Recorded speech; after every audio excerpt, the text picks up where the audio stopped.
नमस्कार मित्रांनो, कोल्हापूरच्या इतिहासातील अतिशय रहस्यमय स्थान म्हणजे चक्रेश्वरवाडी. होय मित्रांनो, या स्थानाला पुरातत्वीय खजिना म्हटलं तर वावगं ठरणार नाही.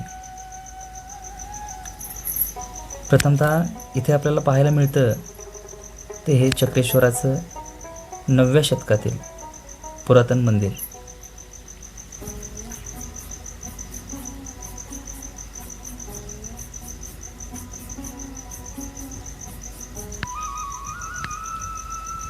सुमारे 64 दगडी कोरीव खांबावर उभारलं गेलेलं हे मंदिर वास्तुकलेचा उत्कृष्ट नमुना आहे. अतिशय सुबक व नक्षीदार असं कोरीव काम या खांबावरती आपल्याला पाहायला मिळतं.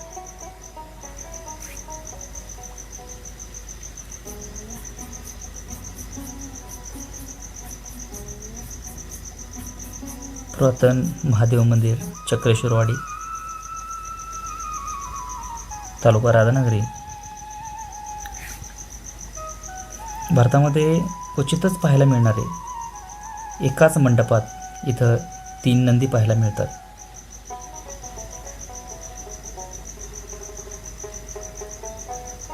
हिला दगडी खांबाबरोबरच 12व्या शतकातील काही मूर्ती, जसं की ही कुबेराची मूर्ती, त्याचबरोबर काही शिल्प पुरातत्व खात्याचं लक्ष वेधून घेत आहेत.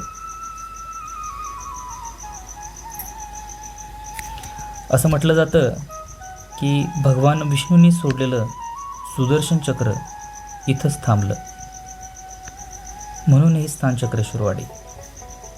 तर काहींच्या म्हणण्यानुसार शैव संप्रदायाच्या साधकांचे हे साधण्याचं ठिकाण होतं. पण काही असलं तरी हा आपल्या संस्कृतीचा अमूल्य ठेवा आहे, हे मात्र नक्की.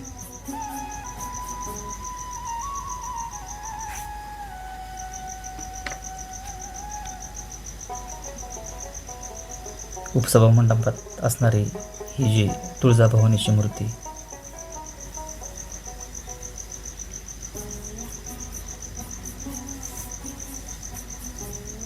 गर्भगृहातील शिवलिंग व बाजूला 2 मुखवटे,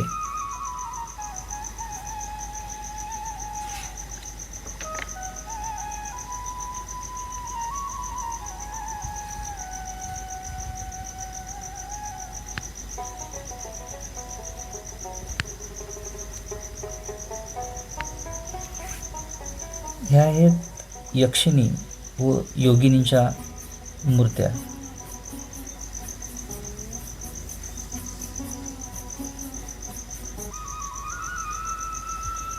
मंदिराच्या उजव्या बाजूला एक विहीर पाहायला मिळते.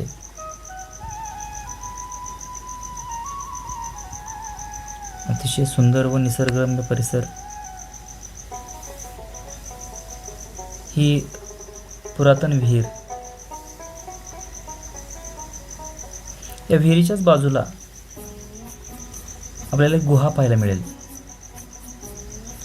आता जरी ती पाण्यानं भरलेली असली तरी पूर्वी इथील जे साधक आहेत ते साधक या मंदिराच्या पश्चिमेला असणाऱ्या तपस्या स्थानाकडं ये जा करायचे.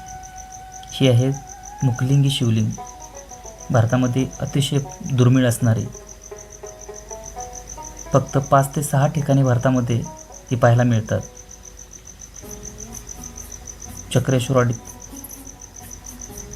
ही शिवलिंग आपल्याला पाहायला मिळते. हे गायमुख.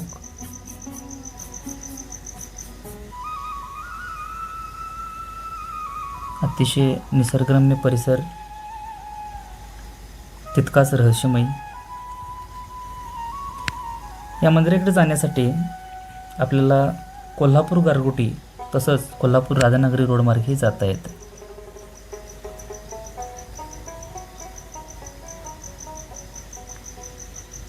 आहे तपस्या गुहेचा मार्ग.